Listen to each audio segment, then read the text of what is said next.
औलाद का सुख देना चाहते हैं, इसलिए तुम चुपचाप अपने बदन के सारे कपड़े उतार दो। और दोस्तों, आज हम आपके लिए बहुत ही शानदार कहानी लेकर आई हूँ। बाबा ने क्या खूब दिया। आशा करती हूँ कि आपको ये कहानी पसंद आएगी। रोज की तरह आज की सुबह भी सास की गाली और ताने से ही शुरू हुई। राधा रोज रोज के झगड़े से तंग आ चुकी थी, लेकिन वो और कर भी क्या सकती थी। उसे तो सुनना था। वो चुपचाप सास, ससुर और पड़ोसियों के ताने सुनती और रोती। राधा की शादी राजेश के साथ 6 साल पहले हुई थी। इन 6 सालों में जिन लोगों की शादी हुई थी, वे 1-2 बच्चे के माँ बाप बन गए थे, लेकिन राधा अभी तक माँ नहीं बन पाई थी। इसके चलते उसे बांझ जैसी उपाधि मिल गई थी।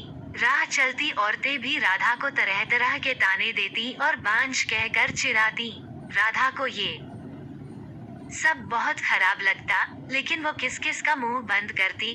आखिर वे लोग भी तो ठीक ही कहते हैं, राधा सोचती। मैं क्या करूं, अपना इलाज तो करा रही हूं। डॉक्टर ने लगातार इलाज कराने को कहा है, जो मैं कर रही हूं। लेकिन जो मेरे वश में नहीं है, उसे मैं कैसे कर सकती हूँ। माँ बनने में देर होते देखकर जब उसने अपना इलाज कराया, तो जांच में उसमें कोई कमी नहीं पाई गई। कमी उसके पति में थी। जब उसके पति ने इलाज कराया, तभी वो माँ बन सकी। हो सकता है उसी की तरह आप में भी कोई कमी हो, इसलिए मैं चाहती हूँ कि आप भी एक बार अपना इलाज करा लेते। राधा की बात सुनकर राजेश भड़क उठा। मुझ में भला क्या कमी हो सकती है?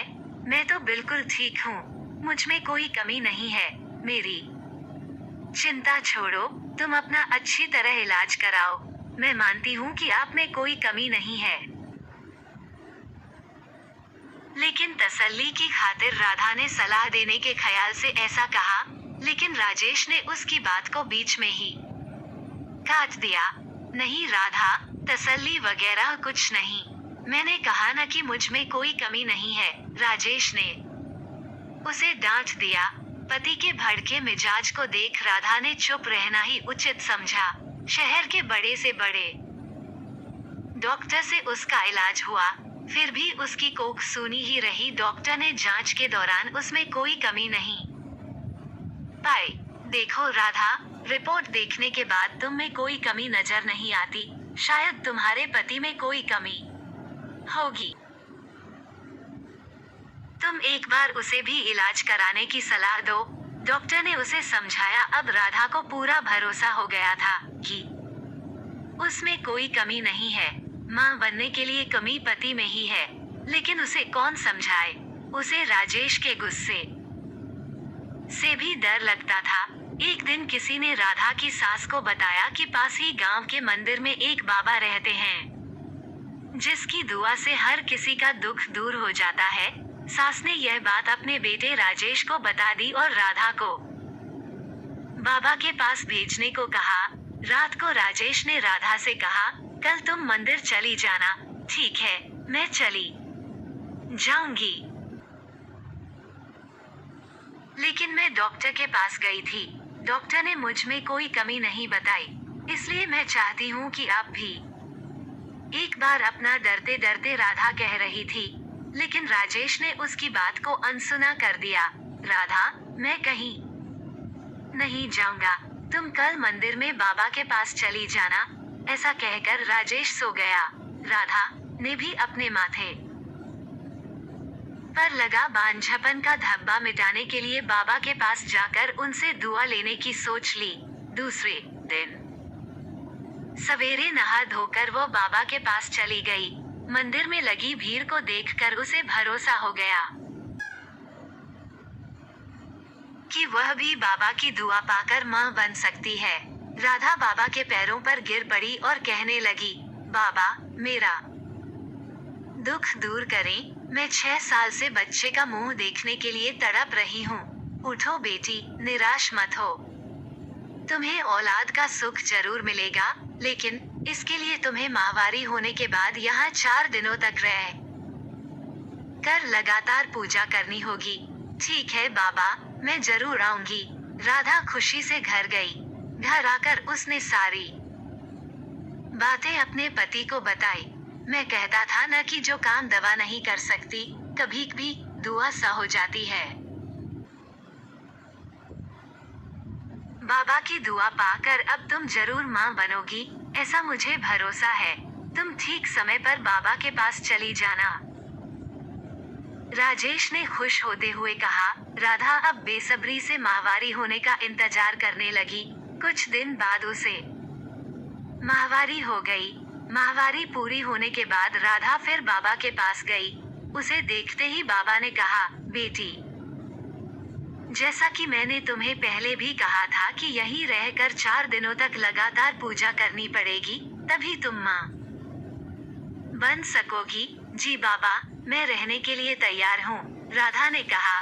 ठीक है, अभी तुम अंदर चली जाओ।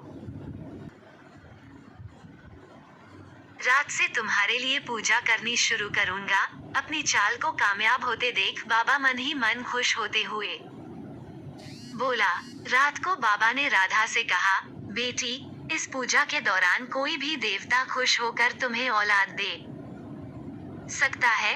इसके लिए तुम्हें सब कुछ चुपचाप सहन करना पड़ेगा, नहीं तो तुम कभी माँ नहीं बन पाओगी। जी बाबा, सब कुछ करने को तैयार हूँ, बस मुझे औलाद हो जानी चाहिए। राधा के इतना कहने के बाद बाबा उसे एक कोठरी में ले गए, जहाँ हवन कुंड बना हुआ था। उसमें आग जल रही थी। पर बिठा दिया और वह भी बैठकर जाप करने लगा। कुछ देर तक जाप करने के बाद बाबा ने कहा, राधा, देवता मुझ में समा चुके हैं। वो तुम्हें औलाद का सुख देना चाहते हैं, इसलिए तुम चुपचाप अपने बदन के सारे कपड़े उतार दो और औलाद पाने के लिए मेरे पास आ जाओ। वो तुम्हें दुआ देना चाहते हैं। राधा ने ये सोचकर कि बाबा में देवता समा चुके हैं और देवता जो भी करते हैं गलत नहीं करते, इसलिए ने अपने बदन के सारे कपड़े उतार दिए। बाबा उसके अंगों से खेलने लगा और उसे दुआ देने के नाम पर उसकी इज्जत पर डाका डाल दिया। 4 दिनों तक लगातार बाबा ने इस पूजा के बहाने राधा से जिस्मानी संबंध बनाए। 5वें दिन बाबा ने कहा, राधा बेटी, हमारी दुआ कबूल हो गई, पूजा भी पूरी हो गई। अब तुम जरूर माँ बनोगी। तुम घर जा सकती हो। बाबा की दुआ लेकर वो खुशी खुशी घर लौट आई। 9 महीने बाद राधा माँ बन गई। उसे बाबा की दुआ लग गई थी। उसके माथे से बांझपन का धब्बा मिट चुका था। घर के सारे लोग बहुत खुश थे। राजेश को अब पूरा यकीन हो गया था कि उसमें भी बाप बनने की ताकत है, लेकिन सच्चाई से सभी अनजान थे। दोस्तों, हमारी इसी तरह की कहानी सुनने के लिए अभी हमारे चैनल को सब्सक्राइब